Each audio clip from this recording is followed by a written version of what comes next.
Hi friends, ఎలా ఉన్నారు? బాగున్నారా? మీకు రేషన్ బియ్యం ఎలా ఉంటాయో ఒకసారి చూపిస్తాను చూడండి. రేషన్ బియ్యం ఇంత దారుణంగా ఉంటే మనం ఎలా తింటాం చెప్పండి. మొత్తం ఇసుకతో అండి. చూడండి, మీకు జూమ్ చేసి చూపిస్తాను చూడండి. ఇదిగోండి ఇసుక, ఇదండి ఇసుక అండి. ఇది ఈ ఇసుకలో బియ్యం ఏరాలా లేదా ఇసుకని ఏరాలండి? ఇందులో బియ్యాన్ని ఏరాలా, నేను ఇసుకని ఏరాలా? మీరే చెప్పండి. ఒక పక్కన పెద్ద పెద్ద రాళ్ళు అండి. రాళ్ళు చూడండి ఎంత ఉందో ఒకసారి. ఇదిగోండి రాయండి. అది ఇవ్వండి పురుగులండి. పురుగులు చూడండి ఎలా వెళ్తున్నాయో. మంచి బియ్యం ఇస్తామని చెప్తున్నారండి ప్రభుత్వం, కానీ ఎక్కడ ఇస్తున్నారండి మంచి బియ్యం?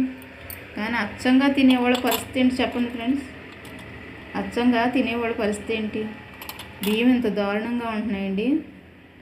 చాలామంది టిఫిన్లో వేసుకుంటారు కదండి, టిఫిన్లకు వాడతారు, అట్లకి వేసుకుంటారు. ఇలా ఉంటే బియ్యం ఎలా వాడతారు చెప్పండి ఒకసారి.